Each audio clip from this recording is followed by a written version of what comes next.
So I'm going to talk about a very different, but also very novel notion of matrix positivity for matrices over a finite field. This is work that is joined with Emmanuel Luca from the University of Regina, with Pratik, who is here, and with Kyle Yip, who's at Georgia Tech. I know it's the last talk of the day. I hope you still have a little bit of energy. I'll do my best to be entertaining. Hopefully, we survive this last hour together. So, I think Alex had a similar slide, but of course, we all know if I work with a real symmetric matrix, there are lots of equivalent definition of positive definiteness. Very often, people will define it just using the quadratic form. It's pretty standard. But that's also equivalent, of course, to having positive eigenvalues first. Uh, in a more maybe algebraic way, it's also equivalent to write a matrix as the square of another matrix. You could also try to write it as a gram matrix, as something of the form B transpose. And as a matter of fact, you can do even more than that. So if your matrix is PSD, not only you can write it as a gram matrix, but you can choose the factor to be lower triangular with positive diagonal entries.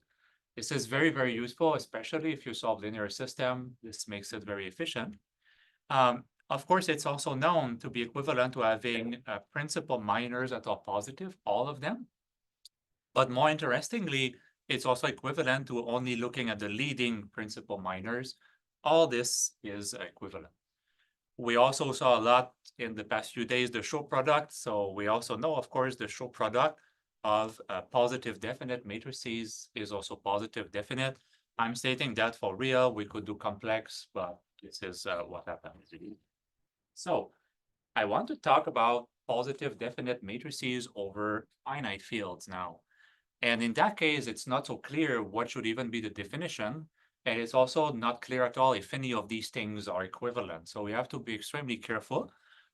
And as far as I know, until a couple of years ago, there was not really an official definition in the literature of positive definite for finite fields. Please let me know if I'm wrong.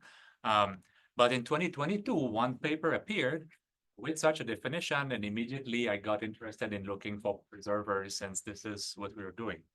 So we're going to work in a finite field with Q elements. Q is the power of a prime here. As is usual, I'm denoting by FQ star the non-zero element of the field. Just in case there are some of you who may not be doing algebra or haven't done algebra for a very long time, it's totally fine to think of the integer modulo p. And everything I'm going to talk about in this talk is completely non-trivial for even z mod p. So that's an interesting case. I'm going to denote the positive, what at least I call the positive element of the field, to be the non-zero quadratic residue. So these are the non-zero squares in the field. And this is the definition that came up in this paper by Cooper, Anna, and Whitlatch in 2022. So they said a matrix with entries in a finite field is positive, definite, if it's first symmetric and all its leading principal minors are positive element of the field. I think it's pretty natural, but of course we could try to think of other possible definition. I remember more than a decade ago, I think Apoorva and I had a discussion about this, if we could define positivity for matrices over finite field. And I think at the time we thought of positivity more as an order relation. And we concluded that over finite field, there's not really a good order relation. So we pretty much discarded that idea from the beginning. But it says that certainly another very natural definition. I probably on that picture should have put a symmetric matrix, but in any case, symmetric and all the leading principal minors are squares in the field. So that's the definition we're going to work with. Okay, just as a very, very simple example, suppose I work in the field with 7 elements, right? You can compute the squares. The squares are only 1, 2, and 4. This is it. So for example, is that matrix positive definite? Well, the corner entry certainly is a square. And if you compute the determinant, it's also a square. So that works out. So that matrix is positive definite. However, this one is not, right? So the corner entry is still fine, but the determinant now is 3. 3 is not a square modulo 7, so that's not positive definite. So this is a non-trivial notion, right? You could be positive or not. It's a non-obvious. Certainly, all diagonal matrices with positive entries is positive definite. Absolutely, yes. Because Yes, multiply positive entries. certainly, yeah. And now the question is, what about the other definitions? You briefly saw the slide, and unfortunately, it doesn't work the way one would expect, yeah? So most of these things are absolutely not equivalent. So if you decided to start with another of these definitions, that would actually lead to something different. And even in some cases, as I will show you, it leads to notions that make no sense at all.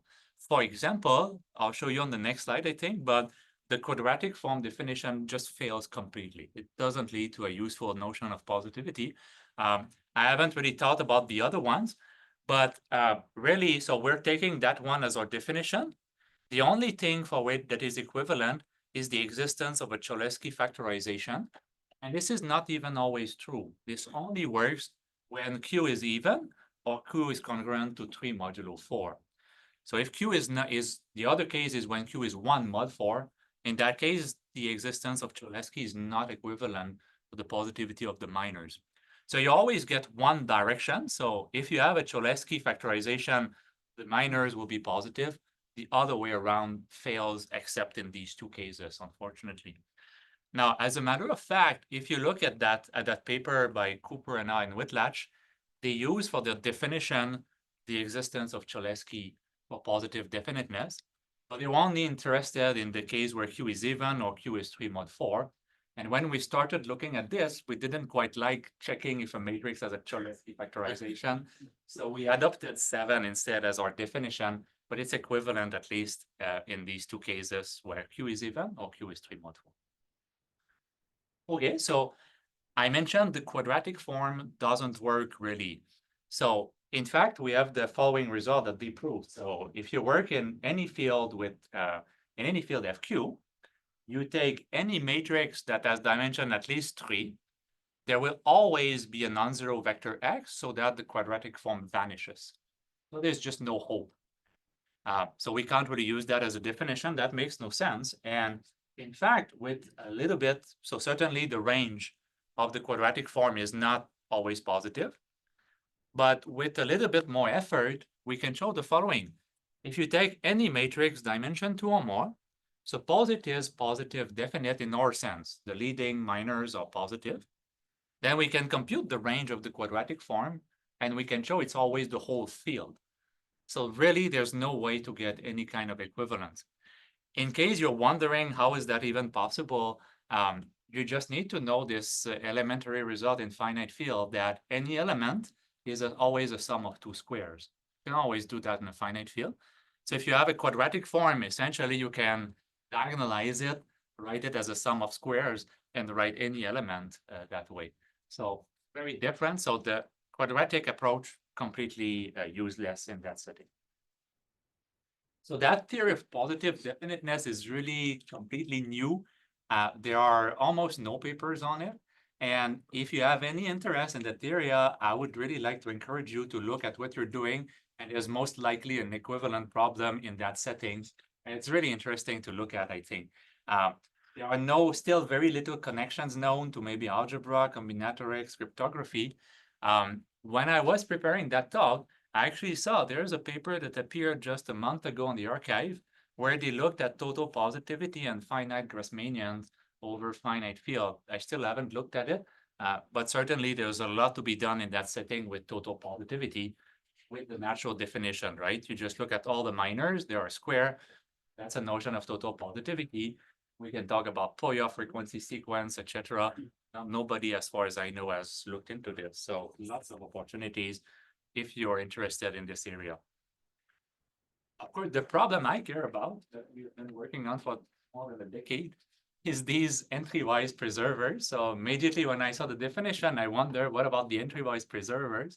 And can we say something about it? So as we saw in many talks, given a function f, now defined on a finite field in some matrix, we want to apply the function to the entries, maintain positivity. Can we discover the preservers in that setting? So in that case, we will say f preserves positivity or is a positivity preserver. Now, what we show you later is that in that setting, things are really completely different. Behavior is very different. In particular, it's extremely hard to resolve this problem for 2x2 matrices, but we're actually able to do it much more easily for matrices of dimension 3 or more. So the first problem is, can you determine the functions preserving positivity in fixed dimension, right? So Alex talked maybe 2 hours ago about that problem. We were able to do something with polynomials, for example, for complex matrices, but that's usually very hard, at least in the real or complex setting. The case where you look at matrices of all dimensions, that's the more Schoenberg kind of setting, right? Where usually we're able to say something. And I don't know if I need to say this again. I just put, again, Schoenberg's theorem. We've probably seen it many, many times already. This one is actually a very small variance, I think, than the one that we have seen, because I'm looking at positive definite, not positive semi-definite. So the following are equivalent. So the function acts entry-wise to preserve the set of positive definite matrices in all dimensions. This is equivalent to being absolutely monotonic, but also non-constant. So that's the only added constraint. So all you want is at least one of these coefficients to be positive when n is bigger or equal to 1. That was Schoenberg's result, essentially. There are lots of variants. Many of us here looked at all kinds of variants here. And just in case you want to learn more about this problem, so with Alex, Apova, and Mihai, we have 2 survey papers. Apova also has his book in this area. Please take a look. There are also other settings that people have considered for matrices over finite field, typically for linear maps. So just in the previous talk, we saw some results that work in finite field. So there's this whole area of linear preserver problem. So we actually just had this result in the previous talk. So, but this result works over any field. So suppose you have this time an invertible linear map over any field. Suppose it maps the singular matrices into themselves. Then we automatically know that phi needs to have one of these 2 forms, where here the determinant of Mn is non-zero. If you've looked at these kind of preserver problems, these kind of maps occur a lot. They are very, very often the answer to positivity preserver. We saw, for example, in the previous talk, the preservers of determinant, right, are also of a similar form. But this result really works over any field. If you want to see more about that over finite fields, or over any field, actually, you can have a look at Marco Orwell's survey paper that contains a lot of such results. Okay, but what about positivity preservers for finite fields? So can we say anything about those? And before I can state our result, I need to recall a couple of things about finite fields.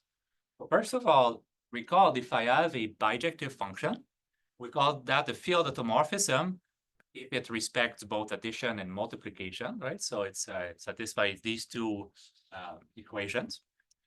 And for finite fields, we know very well what are the field automorphisms.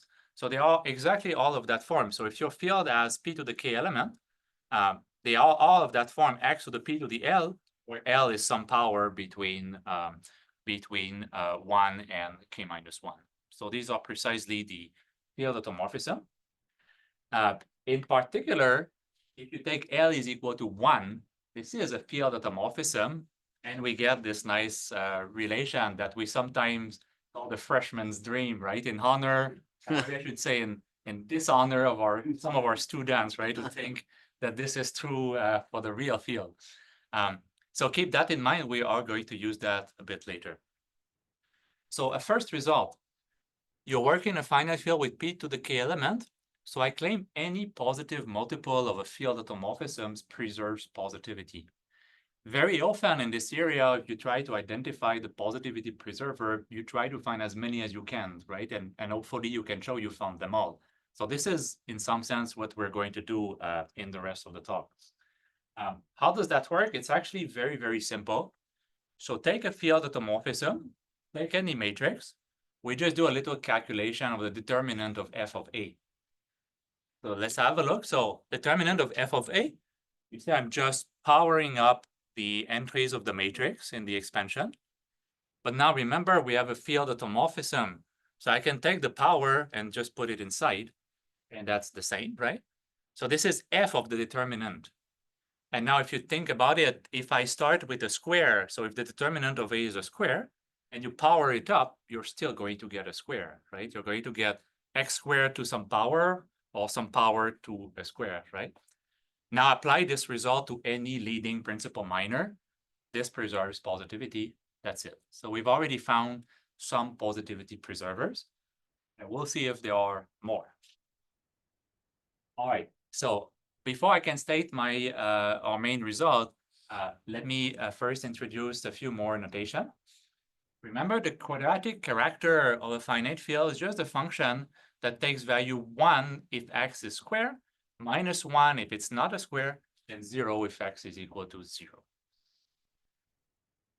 The last tool that we use quite a bit in our work is the notion of a Paley graph. So Paley graph is a special case of a Cayley graph, actually. So the Paley graph that you associate to a finite field is the graph whose vertices are the field itself, and where a pair of elements has an edge exactly when the difference of these two elements is a square. So in other words, if the quadratic character of A minus B is equal to 1. I put one special example. This is for the field with 13 elements.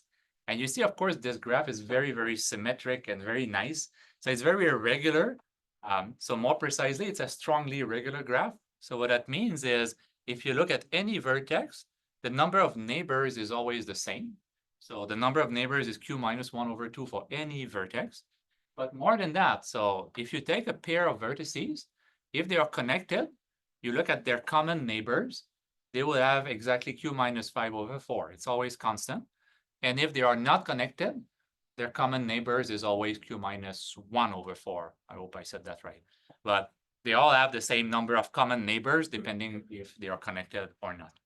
But this thing is a directed graph then, right? That's a good point. So if q is 1 mod 4, it's undirected. If q is 3 mod 4, it's actually a directed graph. So some people will call it the Paley digraph, the Paley tournament. But you're completely right. Condition 2 is not symmetric then. Absolutely. Square. Yes. Indeed, yes. Very good. A function f is an automorphism of the Paley graph, basically if it preserves the edges and non-edges. So it's a bijection that preserves edges and non-edges. And these are actually well known. So that was shown first by Karlitz in 1960. So again, you're in a field with p to the k element, and assume p is odd. So suppose f is normalized in some way. So f of 0 is 0, f of 1 is 1, and it preserves the edges and non-edges in the graph. Then we can show that f has to be a field automorphism. So in some sense, up to normalization, the automorphisms of the Paley graph, they are the field automorphisms. These two things coincide completely. Yeah. All right, so now I can tell you what is our main result that quite surprisingly characterizes the positivity preservers in fixed dimension. So the following are equivalent. Suppose you have a function f from a finite field into itself. So first of all, f preserves positivity on Mn, but for some fixed n bigger or equals to 3.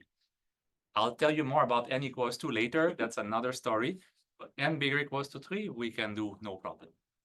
So amazingly, this is equivalent to preserving positivity in all dimensions. So quite surprising. That does not happen if you work on the real or the complex field. And this is also equivalent to be a positive multiple of the field automorphisms. So the automorphisms that we found right before, they are part preservers, but this is it. There is nothing else as long as you preserve positivity in dimension at least 3. Now, when p is odd, this is also equivalent to having an automorphism of the Paley graph. So assuming f of 0 is 0, this is basically Karlitz theorem, right? So these two are equivalent. However, in our proof, I'll say more about that later, but we really make heavy use of the Paley graphs. It's not just that we have this equivalence, we actually use the Paley graphs quite a lot to prove these results. Now, contrary to what we do when we work over the reals of the complex field, the proof that we provide, they are completely algebraic and combinatorial. And I need to say here that this is absolutely not my background. I'm an analyst by training. So it's very disturbing for me to work in that setting where all the tools that we usually have don't exist. So there's no, integral representation, derivative. You completely have to work in a combinatorial way. And I'll try to give you a little bit of a flavor of some of the proofs that we have. So there are actually three types of proofs in our paper. The first case is when P is equal to 2. You work in a field of characteristic 2. That case behaves in a very different way. So if you think about it, the X square map is a field automorphism, right? So when P equals 2, X square is an automorphism. That means every non-zero element is actually a square. So when you look at positivity, what you're trying to preserve is not really positivity in the usual sense, it's more non-singularity, right? So if you say, okay, what is a PD matrix when P equals to 2? That means all the leading principal minors are non-zero. This is what it is, yeah. So we're looking for the preservers of non-singularity. We use different techniques to handle that. Now, when Q is 1 mod 4, it's not hard to see. It's a very standard result. -1 is a square in the field. For example, if Q is 5, right? So in Z modulo 5, 4 is 2 squared, but 4 is -1. -1 is a square. We have to be a bit careful about that. So suddenly -1 is a square. But the remaining case, when Q is 3 mod 4, -1 is not a square. So that case behaves more like the real numbers. So in that case, you can decompose the field as the 0 element, positive, and the negative elements are exactly minus the positive element. But be careful, that's not true when Q is 1 mod 4, since -1 is a square again. So we really use different techniques to handle all of these cases. And I'll try to say a few words about each case in the remaining of the talk. Okay, so first of all, let's have a look at the case Q even or Q is 3 mod 4. In that case, very important ingredient for all of our proofs, we can immediately show that if we have a positivity preserver, F needs to be bijective on the positive elements, and also F of 0 equals 0. That really helps a lot, because when we try to construct things, we mostly use like counting argument, kind of pigeonhole principle. And if we don't know F is at least a little bit bijective somewhere, it's very hard to build anything. So it's really a crucial point. And I'll show you later when Q is 1 mod 4, we're unable to show that. And that's part of the reason why it's so much harder in the Q equals 1 mod 4 case. The proof of that is very, very simple. So let me actually show it to you. So take any positive element in FQ. As Apurva mentioned earlier, the multiple of the identity matrix is certainly PD, right? So I apply the function to it, it's also PD. Therefore, the corner entry will be a positive element, as simple as that. Yeah? So F maps positive elements into themselves. Why is it bijective? Well, now take two distinct elements that are positive. Do you agree without loss of generality, I can assume their difference is positive? Because if not, I will just replace A and B, minus that will be positive, and that works too. So we can assume that. And now we just look at that matrix, right? The corner entry is PD. The determinant is B times A minus B. That's positive. Therefore, if I apply F, the same thing will be true for the determinant. F of B is positive. This is the first part here. And this term here cannot be 0, certainly. So F of A is not F of B. That's it. So it's injective on the positive element. So it's a bijection there. Now, what about F of 0 is equal to 0? That we have to work just a little bit harder. So first of all, suppose F of 0 is positive, right? Suppose it's not 0, so it's either positive or negative. Suppose it's positive, right? We already know F is bijective over the positive element. So that means that this C, right? If F of 0 is C, well, C is also F of A for some positive element. And now all you do is you consider the identity matrix. See? F of A is equal to C, so is F of 0. This matrix is singular, contradiction. That cannot happen. Similar argument can be used if F of 0 is negative, you use a similar trick. F of 0 has to be 0, and this is it. Okay, very good. So let me say a few words about the characteristic 2 case now. So let us now assume Q is a power of 2 for some K. And remember, the X square map is bijective. So that means, in particular, every element will have a square root, a unique square root in that case.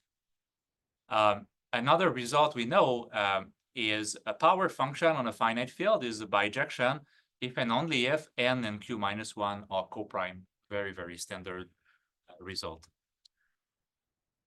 So in that case, we have the following result. So this is the characterization for 2x2 matrices now. So suppose q is a power of 2, f is a function from fq to fq, then the following are equivalent. F preserves positivity on 2x2 matrices. This is equivalent to having f of 0 is 0, f is bijective, that we know already, that was the previous result, and f satisfies this identity. I don't know if you remember saying that, but we encountered that kind of identity quite a bit in some of the previous talk. Usually with an inequality here, right? Like in the Vasudeva result that I think Alex showed earlier today, we immediately got this type of identity in the characterization. But here it completely characterizes it with an equality. Interestingly, this is also equivalent to being a bijective monomial. So this is the characterization for 2x2, a little bit different from the other characterization. So here we actually have more preservers. It's not only the field automorphism, any bijective monomial actually works. I'm just going to show you the proof just to give you an idea of the kind of techniques that we use. So you may think, why don't we try to get this by taking a matrix that has like x and y on diagonal and a square root of xy on the off diagonal, but we cannot do that because it's singular. We do PD, not PSD. So we have to do something else. So instead, we consider this matrix A of z. So basically the same thing, but we put an extra z here. So we compute the determinant. Of course, it's xy times 1 minus z squared. So I claim the determinant of A is 0 if and only if z is equal to 1. Any objection? Well, z equals minus 1, right? But we're in characteristic 2. Characteristic 2, 1 plus 1 is 0. So 1 is equal to minus 1. So we have to be very careful. So it's really z is equal to 1 when this is singular. Okay, so therefore, if z is not equal to 1, I apply f, I get another PD matrix. It's PD, therefore this is not equal ever, right? So now what happens? Well, look at the right-hand side here. If you look at that map, I claim it's bijective. Why? Well, z maps to this constant times z is certainly bijective. We said f is bijective. The square map is bijective. This whole thing has to be bijective as a result. Now we know when I apply f to all these things, when z is not equal to 1, this is never equal to f of x, f of y, but it's bijective. Someone has to reach that point. So it has to happen when z is equal to 1. And therefore, we get this identity. So we kind of have to proceed in a completely different way, just looking at when this doesn't hold, and then we get this result here. So that proves 1 implies to 2. Now, what about 2 implies 3? That is just a not very nice calculation that you can do, but so if you work in a finite field, first thing to note is every function is a polynomial, always, right? It's finite, so you can always write an interpolation polynomial that match the value of anything. And not only that, the degree of that polynomial, you can always choose it to be at most q minus 1. So basically, how do we prove this? We take an arbitrary polynomial, we write down what that means, and we try to cancel things out, identify coefficient, and we can prove with some effort that only monomials will satisfy this identity. And then 3 implies 1 is just a triviality. We can just verify very easily the bijective monomials preserve positivity for 2 by 2. So that resolves the even characteristic case for 2 by 2 matrices. Now, what about the dimension bigger equals to 3? So in that case, I claim only the field automorphisms are going to work. So let me again try to explain a little bit how we get that. So if I preserve positivity for 3 by 3, I certainly preserve positivity for 2 by 2 as well. I can just pad with like an identity matrix, essentially, right? So by 2 by 2 case, that implies f is just a bijective monomial. And without loss of generality, we can rescale and assume the constant is 1. So we just have a power function x to the n. Now we need to show the only n that's going to preserve positivity are powers of 2. That needs a different trick. So in that case, we consider the following test matrices. And you will see these arguments, like many of the arguments we use, are pretty elementary in some sense, but finding these test matrices is extremely difficult if you want to get exactly what you want. So you can verify very easily the determinant of that matrix is 1 minus x squared minus y squared.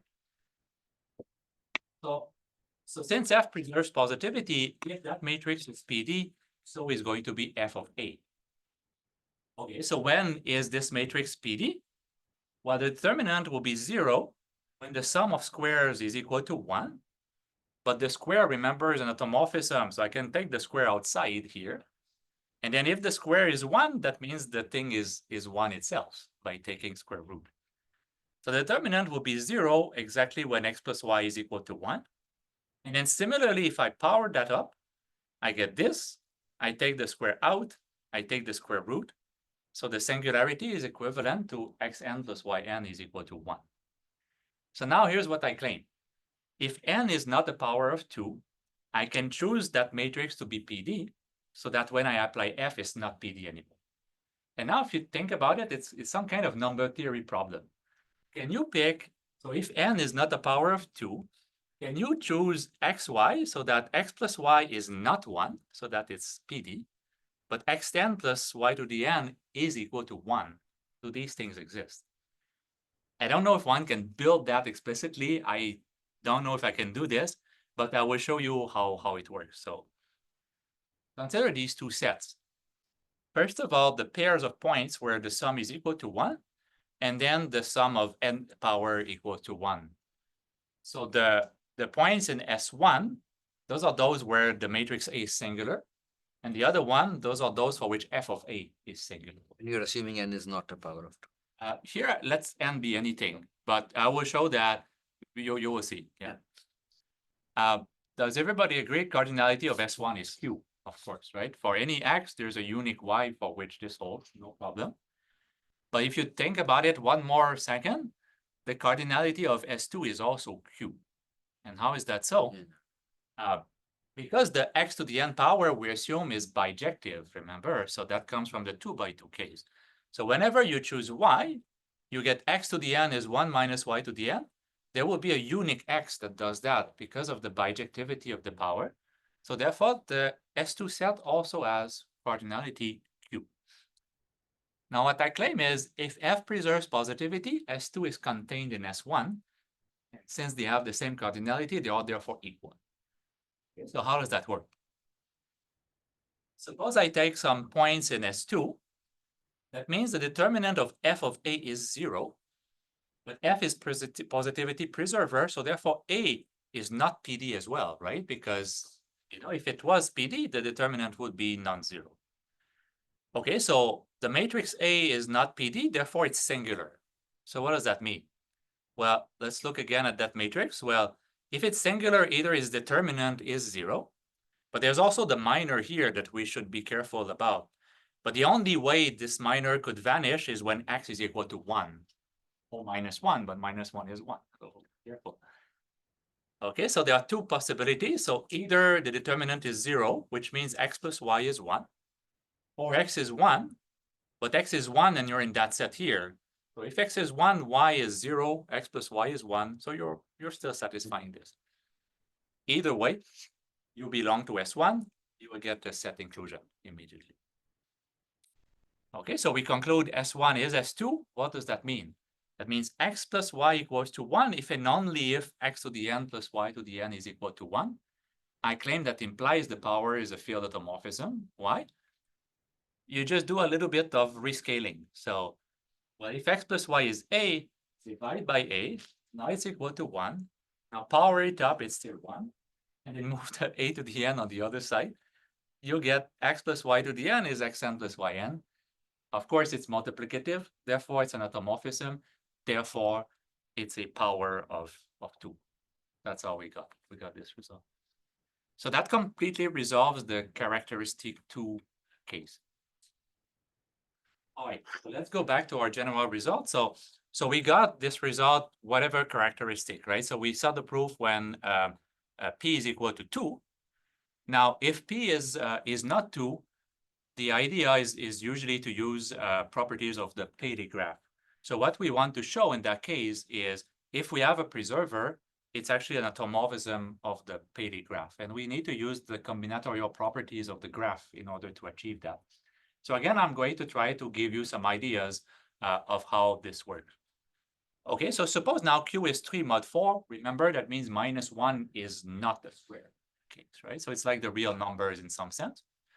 We've already seen that f of 0 has to be 0 if we're a preserver, and f is bijective on the positive elements. Fine, we already have that. So now we have to consider different cases. So we're going to look at the sign of a minus b. So first, if the quadratic character of a minus b is 0, well, that means a is b, and therefore f of a is not equal, well, f of a is f of b, right? And therefore we're done in that case, right? So that's fine.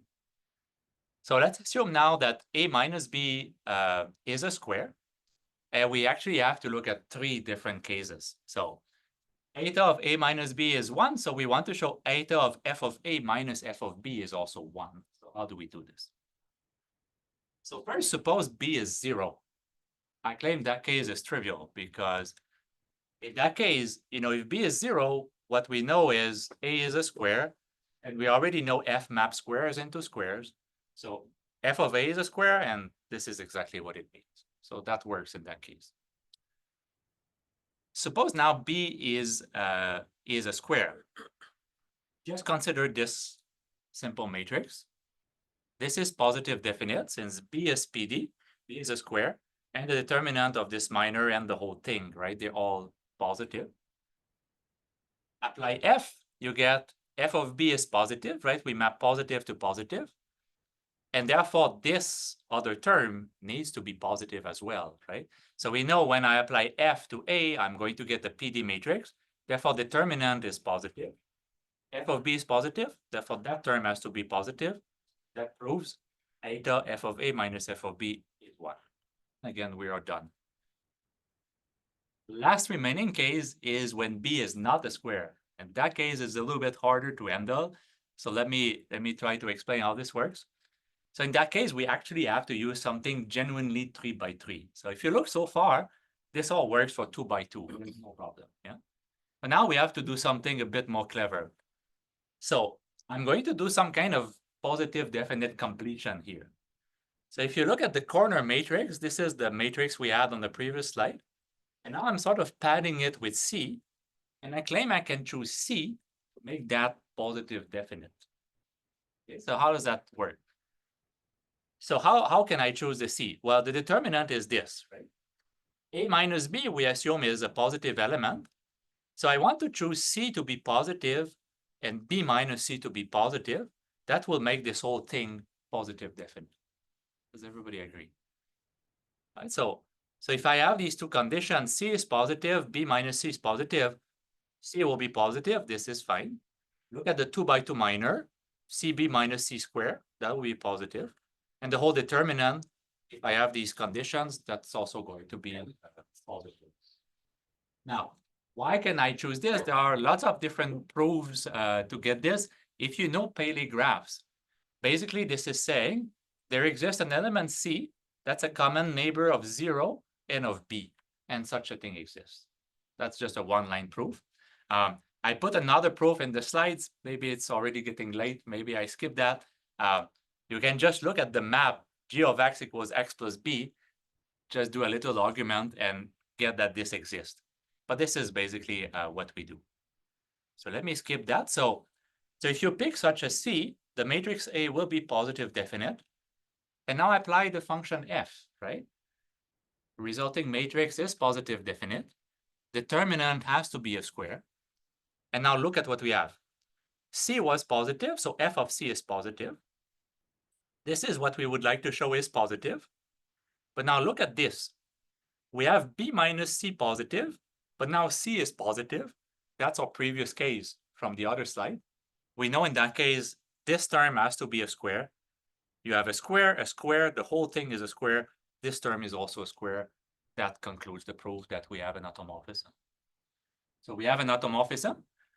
Well, I guess almost, yeah. So the last thing is when A minus B is not a square, but in that case, you can just apply the previous argument to B minus A and get the same conclusion. You have an automorphism of Paley graph, therefore you have an automorphism of the graph.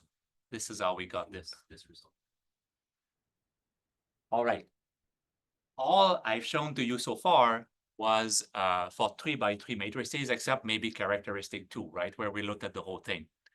As I mentioned at the beginning, when you look at 2x2, as it turns out, it's considerably harder because there are so few matrices that you can look at. There's not so much you can do with 2x2 matrices to try to learn the structure of the function.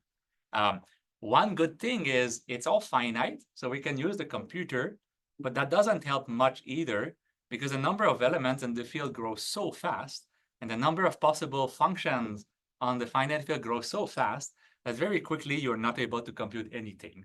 So it's a bit funny for me because I feel I can compute things, but at the same time, not really. So you can try to look at all functions for a field with maybe 5, 7, maybe 13 elements if you really push it.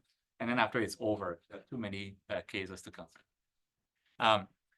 All right, so for 2x2 matrices, when P is 2, we already saw the preservers or the bijective monomials. That's fine. We were able to solve the problem when Q is 3 mod 4. In that case, the characterization is different. We're able to show that the preservers again coincides with the positive multiple of field automorphism.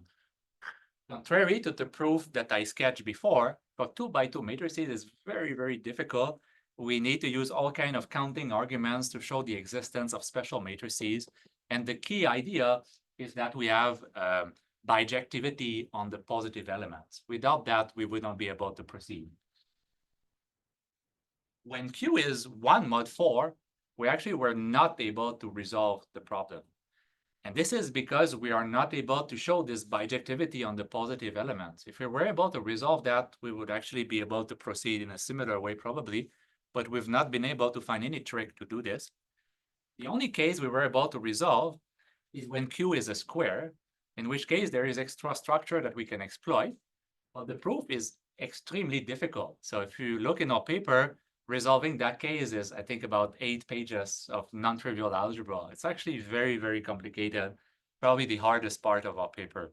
I'll try to give you a few ideas, but maybe before that, when Q is 1 mod 4, we were able to prove a general result. So suppose F is a positivity preserver in that setting over 2x2 matrices. I'm assuming without loss of generality, you normalize so that F of 1 is 1. And assume now additionally that F is injective on the positive elements. With that assumption, we're able to show F has to be a field automorphism. The proof of that is actually non-trivial. It relies on the result of Muzichuk and Kovac about the automorphism of a certain induced subgraph of the Paley graph. So suppose again Q is 1 mod 4. And now look at the Paley graph induced on the positive elements. So take the Paley graph, just restrict it to positive elements, and look at that subgraph.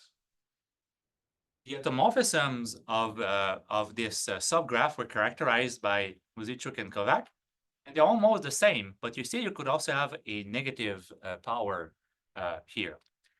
Now, that paper is very non-trivial. I think it's almost 15 pages to prove that results using all kinds of things about Schur rings that I don't really know about, but this is really a non-obvious result. So what we show in our paper is if you have a positivity preserver on 2x2 matrices, and it is injective on the positive element, then automatically it has to be an automorphism of that induced subgraph.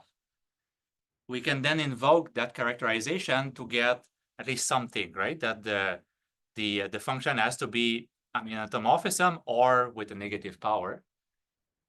With actually quite a lot of extra work, we're able to rule out the negative case and show it has to be a field automorphism, but this is again very non-trivial. Okay, so now if you're in that setting, Q is 1 mod 4, so -1 is a square. If you just go to 3 by 3 matrices, it's actually not that hard to show that F has to be injective on the positive element. And therefore, by the previous result, we get our main result. So we have to be a field automorphism. But again, in 2 by 2, in the general case, we're not able to do it. Okay, so we're not able to show that in general. As I said before, when Q is a square, we can exploit the extra structure of the Paley graph to still say something. But if you're interested, it's an open problem to determine if F is a positivity preserver on M2, Q is 1 mod 4, not a square, does F have to be injective? If you even take Q to be P for some prime, we don't know how to do it. So something interesting to think about. I'm just going to try to say a few words about the Q equals R squared case, and then we can go have dinner.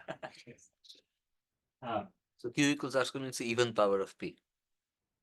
That's correct. Yes, yes, yes. So now, in that case, the first important thing to notice is certainly FR is a subfield of FR square, but more interestingly, every element in FR is actually a square in that field. This is just because you have a quadratic extension, and therefore any degree 2 polynomial with coefficient in FR will have a root in that field. So every element is actually a square. Every element of FR is a square in FR. So you're saying X square minus alpha splits for every alpha in FR. Exactly. Yeah, very good. So that actually helps a lot because now you have explicitly a lot of positive elements in your field and you can work with it. Using that, we can actually build maximal cliques in the associated Paley graph. And this is something very well known. This is the Ardashko-Rado theorem for Paley graphs of square order. So the maximal cliques in the Paley graph of square order, they're all of the following form, where alpha is a positive element and beta is anything. And if you think about it, these are certainly cliques, right? Fully connected, because if you take two elements of that form and you subtract them, the beta is going to go, and then you're going to get a positive multiple of FR, which is a square, if you believe that here. But the non-trivial part is that the maximal clique are exactly of that form. Okay, so we use that in our proof. The other thing we use is, if you again look at the subfield FR, but you take the non-zero element, that's a subgroup. You can take the non-zero elements of FQ, that's also a subgroup. But that's also a group. So the quotient is well defined. So you can write the non-zero element in the field as a union of these cosets, basically. And using that extra structure, again, we can try to look at how F behaves on each of these cosets. So this is essentially what we do. So here is a very, very brief outline of our proof. So the first thing we show, so maybe I should have said, a coset of the form AFQ star, where A is positive, we call that a square coset. If you think about it, the positive elements in the field are exactly the union of these square cosets, right, with the positive element. And the point is, it doesn't depend on the choice of coset representative because FR is all squares. Even if you take something out, it stays a square. Very good. Okay, so what we first show is if you have a positivity preserver, it has to map these square cosets into themselves. Remember, our goal is to really show we're bijective on the positive element, but now we have this extra structure of coset. So first we show a coset goes to a coset. That helps a little bit. We can actually then look at the action of F on each coset, and we can show it has to behave as a bijective monomial on each coset. So that means internally on a coset, what it does is it just reshuffle the element essentially.